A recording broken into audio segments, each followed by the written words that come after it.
Services यानी कि दिल्ली के अंदर तबादले करने और पोस्टिंग करने का जो विभाग है, जो अधिकार है, उसका अभी सुप्रीम कोर्ट का जो फैसला आया था दिल्ली सरकार को मिला। लेकिन अभी इसको एक दिन ही हुआ था कि एक बार फिर केजरीवाल सरकार जो है सुप्रीम कोर्ट पहुंची और उसके बाद भारतीय जनता पार्टी भी शिकायत लेकर सुप्रीम कोर्ट पहुंची। तो क्या रहा पूरा मामला और सर्विसेज को लेकर आम आदमी पार्टी में किस तरह का माहौल है, वो जानने के लिए आज हम बीके जैन जी के पास मौजूद हैं, जो कि आम आदमी पार्टी के हैं और वरिष्ठ नेता हैं। तो इनसे बातचीत करेंगे, क्या कुछ कहना चाहते हैं सर्विसेज को लेके। तो सर, सबसे पहले स्वागत है आपका राइट इंडिया प्लस में। मैं भी आपका यहाँ आने पर पधारने पर स्वागत करता हूँ। अच्छा बीके जैन जी, पहले काफ़ी लंबे समय से आपसे हम चर्चा करते आए हैं और काफ़ी शिकायतें हमने आपको, आपकी पार्टी की आपको बताई, लेकिन आपका हमेशा एक ही बात रहता था कि हमारे पास जो है ट्रांसफ़र करने का और पोस्टिंग करने का अधिकार नहीं है, तो दिल्ली में हम भ्रष्टाचार कैसे रोकें। लेकिन अब सुप्रीम कोर्ट का फैसला आया जिसमें उन्होंने अधिकार आपको दे दिया है ट्रांसफ़र और पोस्टिंग के। तो क्या माना जाए कि अब भ्रष्टाचार को रोकने में कामयाब रहेगी आम आदमी पार्टी की सरकार? देखिए, निश्चित तौर से पहले से ज़्यादा फर्क पड़ेगा। पहले अधिकारी हमारी बात नहीं सुनते थे, कम सुनते थे। परिणाम क्या निकलता था कि जितने हम आदेश देते थे, जो भी हम कहते थे, उस पर कार्रवाई नहीं होती थी, जनता को परेशानी होती थी। पानी के लिए ऑर्डर दिया तो उसमें देरी हो रही है, किसी और चीज़ का ऑर्डर दिया तो उसमें देरी हो रही है। अधिकारी समझते थे कि हमारा कोई कुछ बिगाड़ तो सकते नहीं है, ट्रांसफ़र पोस्टिंग इनके हाथ में नहीं है, तो बात क्या है, हम तो अपनी मर्ज़ी से काम करेंगे। और प्रत्येक सरकार का लोकतंत्र में ये पहला अधिकार होता है कि अधिकारियों पर अगर उसकी पकड़ नहीं है, क्योंकि ब्यूरोक्रेट से ही एक तरह से इनडायरेक्टली सरकार चलाते हैं, यदि उन्हीं के ऊपर कोई अधिकार सरकार का नहीं होगा तो सरकार के हिसाब से क्यों चलेंगे, वो सरकार की बात क्यों मानेंगे। अब सुप्रीम कोर्ट ने एक बहुत बढ़िया फैसला दिया, हम तो सुप्रीम कोर्ट के शुक्रगुजार हैं कि उन्होंने फैसला तो बढ़िया दिया ही दिया, लेकिन देर बेशक लग गई। लेकिन असलियत में जो फैसला बहुत पहले आना चाहिए था वो लेट आया, लेकिन हम फिर भी उनके शुक्रगुजार हैं और उनका धन्यवाद करते हैं कि कम से कम ईमानदारी की राजनीति और ईमानदार लोग आज भी देश में हैं। लोग तो न्यायपालिका की तरफ भी गलत नज़रों से देखने लगे थे कि पता नहीं वहाँ भी क्या सेटिंग हो जाती है, लेकिन इससे हमें पता चलता है कि कहीं ना न्याय न मिले, लेकिन सुप्रीम कोर्ट में अभी भी न्याय है। तो सर, क्या ये माना जाए कि अधिकार मिलने के बाद जो केजरीवाल जी की तरफ से जो पहली कार्रवाई हुई है, सत्येंद्र जैन और मनीष सिसोदिया को ना हो कोई परेशानी, क्या इसीलिए आप लोगों ने जेल अधिकारियों के ट्रांसफ़र से शुरू करी है कहानी? जेल अधिकारियों के ट्रांसफ़र आप लोगों ने शुरू कर दिए, क्या नाम है, आप लोगों को अधिकार मिलते ही कहीं ऐसा तो नहीं कि आप मनीष सिसोदिया और सत्येंद्र जैन जी को जेल के अंदर कोई परेशानी ना हो, कोई दिक्कत ना हो, इसलिए इस तरीके के कदम उठाए? नहीं, अभी आपने देखा होगा कि एक तिहाड़ जेल में एक मर्डर हुआ एक अपराधी का जी। तो आप बताइएगा कि अब जेल में भी अपराधी सुरक्षित नहीं है, वहाँ भी उनकी मारकाट मच रही है। बाहर तो ये कहते हैं कि कोई बाहर वाला मार गया या कोई दुश्मन मार गया, अब जेल में भी सब कुछ हो रहा है, तो निश्चित ही अधिकारियों की पकड़ नहीं है। इसका मतलब जेल में जो जेल मैनुअल के नियमों का सही तरीके से पालन नहीं हो रहा है। जेल में कैसे हत्याएँ हो रही हैं? अगर इस तरह के कुछ अधिकारी हैं वहाँ और जिन्होंने कोई गलती की है, जो अधिकारी दिखाई दे रहे हैं हमें इस तरह के कि भाई जिन्हों की गलतियाँ हैं या जो गलतियों में शामिल पाए जा सकते हैं, तो उनका ट्रांसफ़र किया है। सरकार के पास ये अधिकार जो सुप्रीम कोर्ट ने दिया है, प्रत्येक सरकार के पास ये पावर होती है। अगर हमने उस पावर का इस्तेमाल किया तो बुरा क्या किया है, और हमें ये करना ही चाहिए। जब हम तक हमारे अधिकारियों पर पकड़ नहीं होगी, अधिकारी काम क्यों करेंगे?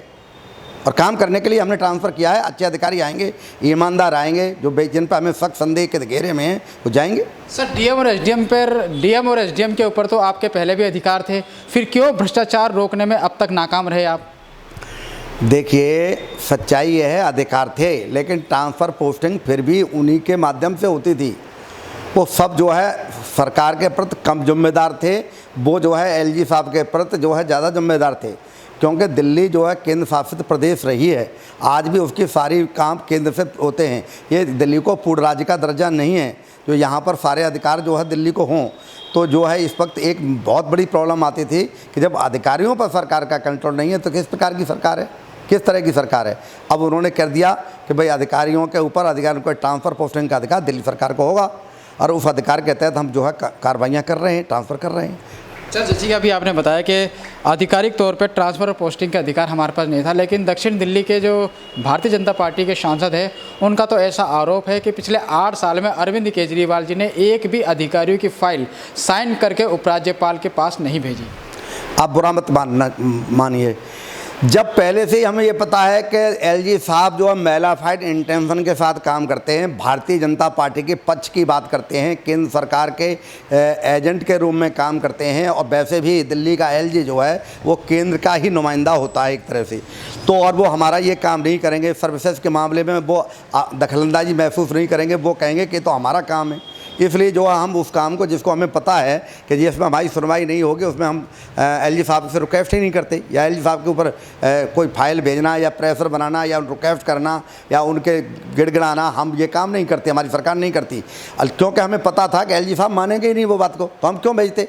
अब हमें पता है कि ये अधिकार हमारा है और हम इस काम को करेंगे और कर रहे हैं। सर आपको रोकना चाहूँगा यहाँ पे, अगर आपको पता था कि एलजी साहब आपके मुताबिक, जैसे कि आप बता रहे हैं कि एलजी साहब जो है भारतीय जनता पार्टी के एजेंट है या भारतीय जनता पार्टी से कहीं ना कहीं ताल्लुक़ रखते हैं, इसलिए हम लोग जो है अपनी फाइलें उनके पास नहीं भेजते थे, लेकिन जो आम आदमी पार्टी लगातार रोना रोती आ रही है कि एलजी साहब हमारी फाइलों को रिजेक्ट कर रहे हैं, फिर वो फाइलें क्यों भेजते थे आप लोगों? देखिए, जो फाइलें भेजी जा सकती थी और जिनको भेजना ज़रूरी था उनको हम भेजते थे, उनमें भी वो अड़ंगा लगाते थे। आप ये बताइएगा, जो फाइलें भेजनी थी उनको अड़ंगा लगाते थे। सर्विसेज के मामले में हमें पता है कि सर्विसेज के मामले में क्लियर कट पिछले सुप्रीम कोर्ट के ही ऑर्डर थे कि भाई ये एलजी का अधिकार है।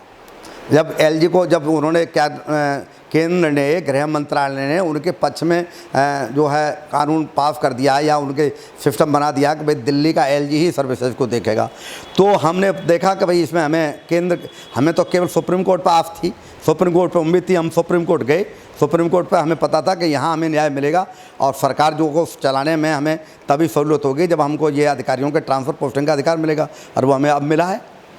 सर, भ्रष्टाचार मिटाने आई आम आदमी पार्टी के ऊपर भ्रष्टाचार के गंभीर आरोप लग रहे हैं, तो ऐसे में आप दिल्ली को भ्रष्टाचार मुक्त कैसे करोगे? देखिए, भ्रष्टाचार के आरोप कोई और नहीं लगा रहा, केवल और केवल जो है भारतीय जनता पार्टी के कार्यकर्ता, भारतीय और केंद्र के जो नुमाइंदे वो लगा रहे हैं, और उनके इशारे पर ईडी और सीबीआई आजकल काम कर रही है। ये हम नहीं कह रहे, देश का प्रत्येक नागरिक, संपूर्ण विपक्ष इस बात को कह रहा है कि ईडी और सीबीआई एजेंट के रूप में काम कर रहे हैं।